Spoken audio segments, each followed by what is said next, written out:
At the stroke of midnight, I once again took the oath of office, creating a sacred bond of trust between me and every New Yorker. And thus, I stand here as the 57th governor of New York. But I did not get here without the courage and sacrifice of others. The courage of the early suffragettes who began the long march for equality, and the elected women who came before me, paving the way for this day. They taught me resistance. And the courage of my grandparents as teenagers fleeing great poverty in Ireland in search of a better life. They taught me perseverance. And the courage of my mother, who despite growing up in an abusive home and losing her own mother at a young age, raised 6 children in Buffalo, all while engaging in social and racial justice movements. Together, we founded a home for survivors of domestic violence when she was 70 years old. She taught me empathy. And the courage of my dad to dream big for his family, making steel by day and getting an education at night, and leaving it all to join a tech startup in the early days of computers. He taught me to be a risk taker. And the courage of my own family, husband Bill and children Will and Katie, to encourage me to pursue my passion for public service, despite countless hours of my absence. They taught me unconditional love. I share those influences so you can understand the depth of my commitment to you. And to those New Yorkers who've yet to meet me, I say this: you may not know me, but I know you. In my travels to all 62 counties every year, I've walked your streets, met you at diners, supported your small businesses, listened to farmers, engaged local officials, and worked to revitalize long neglected downtowns. And I've listened with a broken heart to your stories of loss from opioid abuse, sadly similar to what happened to my nephew. And I've rallied with advocates to pass paid family leave, raise the minimum wage, enact gender, protect our strong gun laws, and so much more. And I've been in the trenches with local health leaders and officials battling the pandemic day after day after day. As a result of all this, I've embraced and internalized the hopes and dreams of 20 million people who share the name New Yorkers. And I want you to know you are heard. And I'm ready to get to work as your governor to solve the big problems that this state faces. Your priorities are my priorities. And right now, that means fighting the Delta variant. None of us want a rerun of last year's horrors with COVID-19. Therefore, we will take proactive steps to prevent that from happening. Priority number 1, we get children back to school and protect the environment so they can learn and everyone is safe. For months, I've been consulting with parents, elected officials, teachers, school boards, and superintendents. As a result, we need to require vaccinations for all school personnel with an option to test out weekly, at least for now. To accomplish this in New York, we need partnerships with all levels of government, and I'm working now on getting this done. New York is launching a back-to-school COVID-19 testing program to make testing for students and staff widely available and convenient. I'm also immediately directing the Department of Health to institute universal masking for anyone entering our schools. Later this week, I'll announce a series of school-related policies that'll be concise and consistent, giving the school districts what they have been asking for. Which leads me to priority number 2, increase vaccination rates for New Yorkers. Now, much progress has been made, but too many are yet not vaccinated, putting themselves and their communities at risk. With the FDA's full approval of the Pfizer vaccine yesterday, New Yorkers can expect new vaccine requirements, and more on that soon. Priority number 3, prepare for booster shots and make sure they are available and distributed quickly and reliably.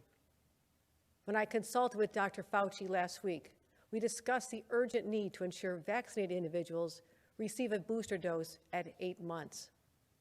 I'm prepared to do whatever is necessary, including reopening mass vac sites so a booster is available to all New Yorkers who meet that timetable. These are my day 1 initiatives on COVID. There'll be more regular updates and announcements in the near future. Now let's talk about the COVID assistance for New Yorkers that is long overdue. President Biden and our federal delegation, led by Senators Schumer and Gillibrand, worked hard to secure funds for renters, landlords, workers, and more. But I am not at all satisfied with the pace that this COVID relief is getting out the door. I want the money out now. I want it out with no more excuses and delays. I met with Assembly Speaker Heastie and Senate Majority Leader Andrea Stewart-Cousins just earlier today, and we are unified in our sense of urgency that money get out to the people in need. We're launching a new targeted campaign to reach more New Yorkers on rental relief. And we're forming a real partnership with legislators, the City of New York, other cities and counties to get the job done. I'm hiring more staff to process applications immediately. I'm also assigning a top team to identify and remove any barriers that remain. New Yorkers should know, if you apply and qualify for this money, you will be protected from eviction for a solid year. Let me repeat, if you apply and qualify, you will not be evicted for a year. And we'll take the same focused approach to our Excluded Workers Fund. The money is there, and these people are just as impacted by COVID, and they need help now. The final priorities I'll outline today are simple. Get this state working again, focused, without distractions. And that begins with a dramatic change in culture, with accountability and no tolerance for individuals who cross the line. Today, I'm directing an overhaul of state government policies on sexual harassment and ethics, starting with requiring that all training be done live, instead of allowing people to click their way through a class. And a new era of transparency will be one of my hallmarks of my administration. To me, it's very simple. We'll focus on open, ethical governing that New Yorkers will trust.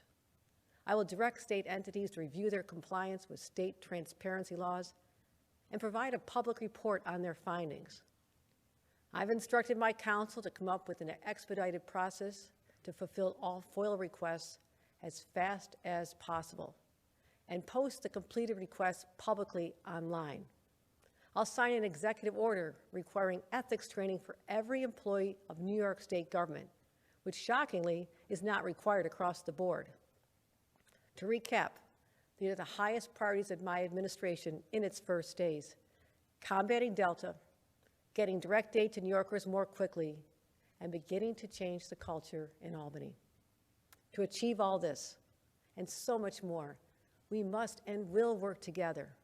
Across every corner of this state, we'll have a fresh and collaborative approach.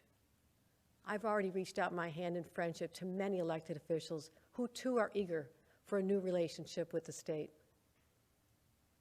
You know, the Bible tells us there's a time for every purpose under heaven. I believe that.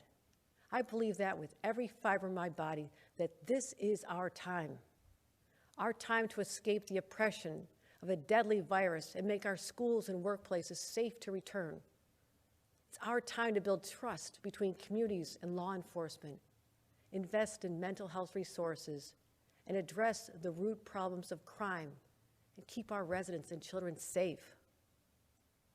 It's our time to make greater progress in ending the ugly specter of systemic racism. It's our time to help small businesses and create new jobs for New Yorkers hit so hard by the pandemic. It's our time to unleash the power of New York's women and make sure that any barriers to success and opportunity are eradicated once and for all. And time to show the world that Ever Upward is more than just our state's motto. It's who we are, and it's where we're going. This is our time to look forward with a powerful sense of optimism and determination. It will not be easy, and we have a lot of work to do. But one of my favorite inspirations is from a speech by Teddy Roosevelt. It speaks of the man in the arena who's marred by dust and sweat and blood, in stark contrast to the timid souls on the sidelines. Today, for the first time in New York history, a woman will enter that arena as governor. As I undertake the weighty responsibilities before me, know that I have the confidence, the courage, and the ability to lead New Yorkers forward. and make New York's women proud. You'll find me to be direct, straight-talking, and decisive. I will not be deterred, and I'm willing to be bloodied and marred in the pursuit of what's right for the people of this great state. My friends, I invite you to join me in this fight for our future. I only ask for your faith in me and for your prayers. God bless New York, and God bless America. Thank you.